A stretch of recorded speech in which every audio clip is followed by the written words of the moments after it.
But I'm curious for you guys, what was your relationship with divorce growing up? And what was your idea of divorce before you got married? Man, our relationship took so many twists and turns, and just kind of like how I was raised. So I was raised very, like, the man's the head of the household. That was our dynamic. And my mom was very submissive to that, and she allowed a lot of that. And she instilled in all of us that you need a man. Like, you always need a man to protect you. And as much as I hated it, there were certain decisions that I would make that I'm like, fuck. Like, I'm turning into that. So when Bart and I got together, I really wanted to support him and support his goals and stuff. And I really did lose myself in a lot of that, because I wanted to build, you know, his dreams and his vision. And then after a while, I'm like, holy shit, I'm not happy in this relationship, because our relationship started really suffering. And then I want to say, like, in 2016, when our relationship really got bad, like, we weren't being intimate. We really, at least, I can only speak for myself. Like, I would look at him and I knew I loved him, but I just really hated him and I really despised him. And I didn't want to be intimate with him. I didn't want to be romantic with him. But divorce was never an idea in my head. Like, it was never anything I ever thought about. It was never even real. Like, I knew other people did that and other families and my friends came from that environment, but I just didn't know how to wrap my brain around it. So during that time when you were like, I don't like myself, I don't like you, I don't like what we share. Yeah. That wasn't a word that you were like, this is the solution? No, never. And that was probably really unhealthy. You know, that probably added to more of the shit that I was feeling. But you never threw the D word at me? Never. During our fights? You did that. Oh, shit, every I didn't. single time. Every single fucking time. Yeah. What about for you?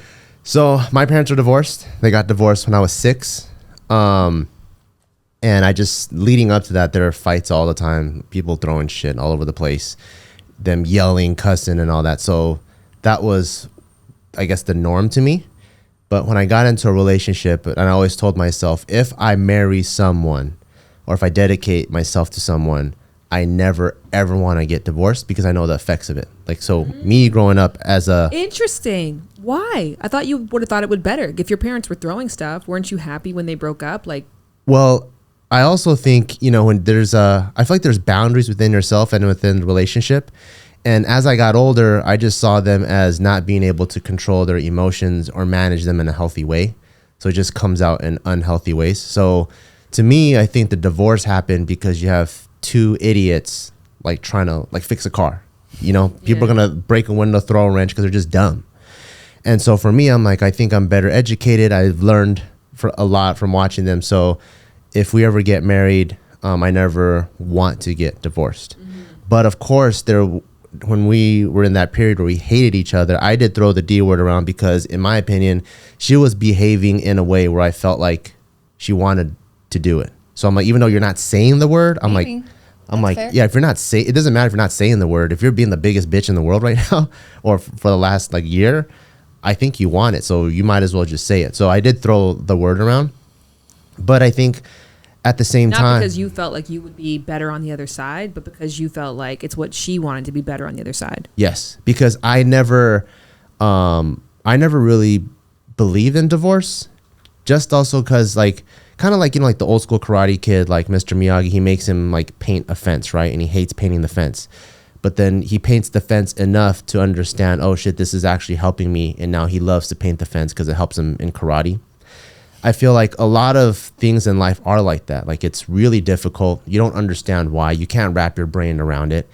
And if you quit, like, all the fruits of your labor are actually on the other side. So unless you've completely exhausted, you know, I don't think you should pull the plug on anything, especially if there's not like actual physical damage. Like, if she's beating my ass every day, or if I'm beating her ass every day, it's like actually straight up abusive, get the fuck out of there, you know?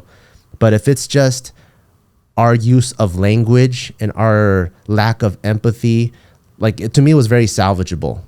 And I just knew that, at least with me and her, in this meantime, we might be stuck in the trenches and it fucking sucks ass and it might seem hopeless. But if she's willing to fight on, I'm willing to fight on.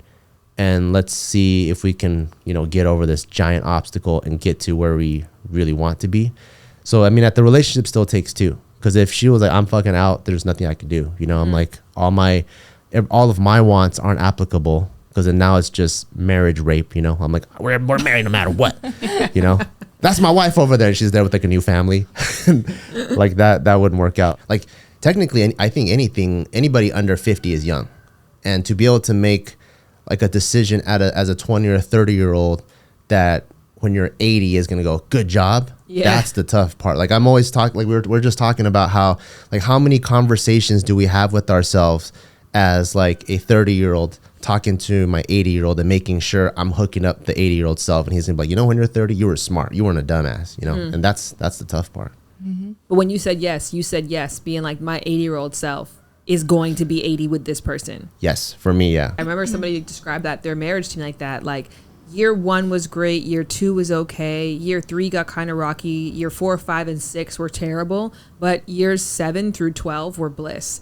I'm like, do I have 4, 5, and 6 in me? Like that's a long time to be miserable. But you know, you go to university and you may not necessarily enjoy the 4 years that you're there, but you come out of this with an experience that can hopefully enrich the rest of your life. Yeah. And so maybe there are marriage universities, but it's tricky because I still have the programming from my parents of like, if it's not working for you, you can always leave. Yeah. And I wonder about that because. And you're your own professor. Yes. That's the tough part where like you might be in the fucking thick of your relationship. Not only are you your own professor, you're also your own student. So like maybe what you really need to get past this is actually more homework.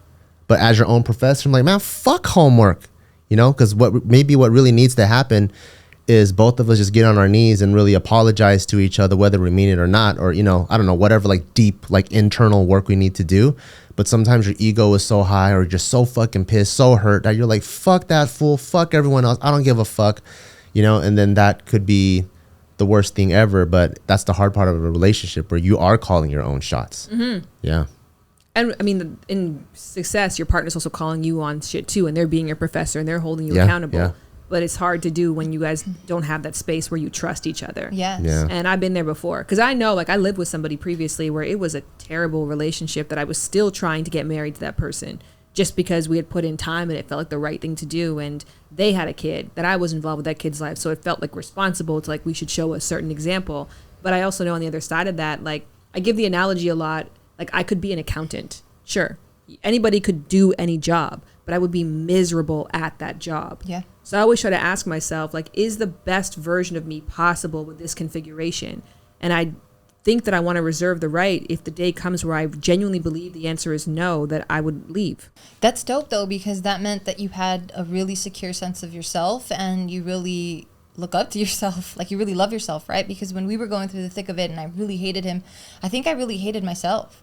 I think I was really down on myself, and I don't know if I would have had that same conversation. I think for me, I had lost so much of myself, you know, trying to help him build whatever it is that he was building. And I had so much, I don't know, I really looked up to him and I really respected him that it got to the point where I really just didn't respect myself.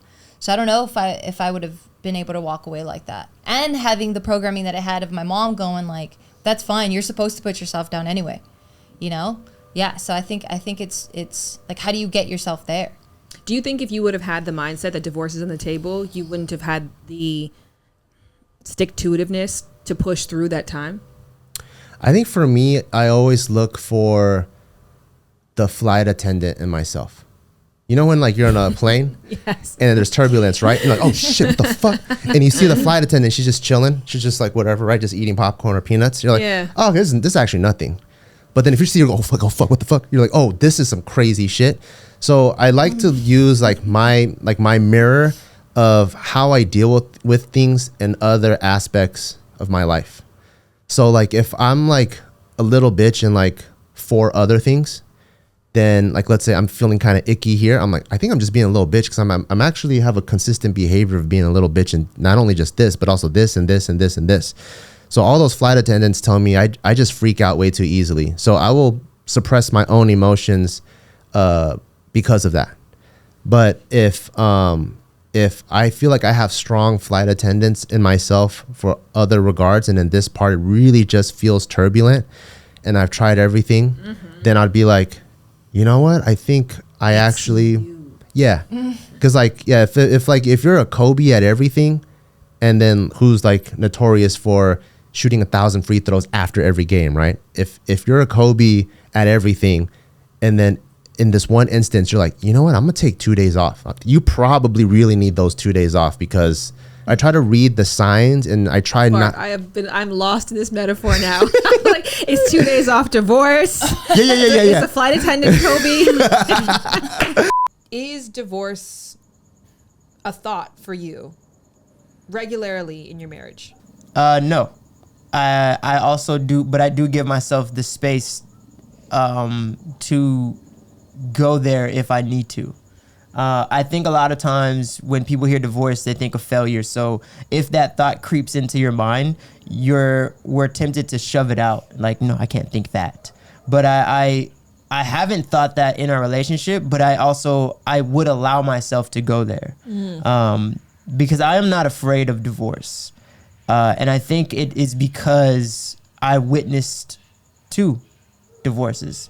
And so it's something that I think is normal almost in my lifespan, or what I've experienced growing up. And did you see the divorces that you saw as a positive thing? Like, thank goodness that they divorced. As I matured, yes. Similar to Jared, I don't fear it. I've actually been divorced, so I understand sort of how it happens and how a couple can be misaligned from the very beginning, and why it may make sense, or how they change over time and why it can result. I will say that I've seen the positive of divorce as well. My mom and my dad were divorced, and it was such a better relationship for her, or a better outcome for her. I saw it as a true positive. Is it something that's on the table for us? From my perspective, I'd say 7 years ago, there was an inflection point. We were growing in different ways. We had a growing family. I wanted to focus on career. There were a few things that were happening at the same time. When you go and you're in conflict with that person, does it creep into your mind? Not for me. Interestingly enough. Yeah. No, I'm speaking actually more so, I think, for myself, that it does creep into my mind a lot in conflict. I think that has a lot to do with the way that we were raised, and maybe a little bit to do with fear of my brain immediately wants to tell itself, like, you're fine by yourself. You can do this by yourself. Is it a thing where you want to beat me to the punch? Like I want to dump you before you dump me. No, it's not that at all. It's more like, I don't need you. I think that's where it comes from. That, like, I don't need somebody, and if somebody hurts me or makes me feel uncomfortable, it's okay, because I don't need people anyways. But the real truth is I do, and I happily need you. And I said yes to marriage with you, not because I was like, we'll see how it goes. I did it because I was like, I want to see this thing through to the end. Whereas, like, remember when I was pregnant and I got really mad and I locked myself in that room for like hours? Yes. And then I genuinely was like, pack your bags. This is it. You can do this. Chris, you have a real job. Unlike, but I mean, when you got to your job, it's a formal job that hires hundreds of thousands of employees. So they know how to successfully manage that kind of relationship. Do you know what it would take for you to get fired?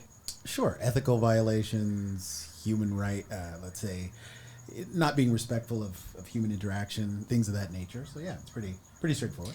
Do you think that people should enter marriages with that same information? Like, here's what it would take for us to get divorced. Absolutely. I mean, that's having that baseline understanding. The challenge is you're generally often not in a place at a very young age to be able to discern exactly what your must-haves are or are not. For you, what was that thing that, had you known before in your previous marriage, had you known before, maybe you wouldn't have made the decision to get married? Lovers and friends. I'ma take you on a trip, baby. I don't pretend. I say, What's up, everybody? Wait, you gotta get better light. You gotta be right. There you go. Get there. No, don't turn it all. Just be straight. Go straight. Okay. Now you'll get all the good lighting. Look at that. Okay. No, you didn't change anything. You gotta be face forward. There we go. Okay. Now I have the bad light. Oh, I understand. It's fine. Okay. Hi, everyone. There's a new podcast that's out. Today, for everybody who's been requesting video only, the company that we work with, Stitcher, is a podcast company, and so we really do prioritize audio. We will continue to give you clips from the podcast episode because we're so proud of it each week here on YouTube. But please, if you want to listen to the full conversation, it's really, really worth it. We're super proud of the work. So go to wherever you get your podcasts. This is exactly what you would do. Because I just felt like you were nodding along, and I was like, wanted to give you a chance to incorporate yourself. Wherever you get your podcasts, it's available on Apple, Spotify, all the major platforms. You can get it there. So if you like what you see in this clip, make sure you go listen to all of it because there were a lot of really great gems dropped by Bart and Gio. Chris was on. He did a fantastic job in terms of dropping some gems, and Jared as well, giving his perspective. Chris actually also provides his perspective as a person who's actually been divorced. And how that shows up in our marriage. So it was a really great episode to produce, and I hope you guys enjoyed the conversation. And this is actually officially episode number 10 of the podcast, so there's 9 other ones to listen to. Double digits. So please subscribe, and if you like what you hear, please rate. No, follow the podcast. Follow.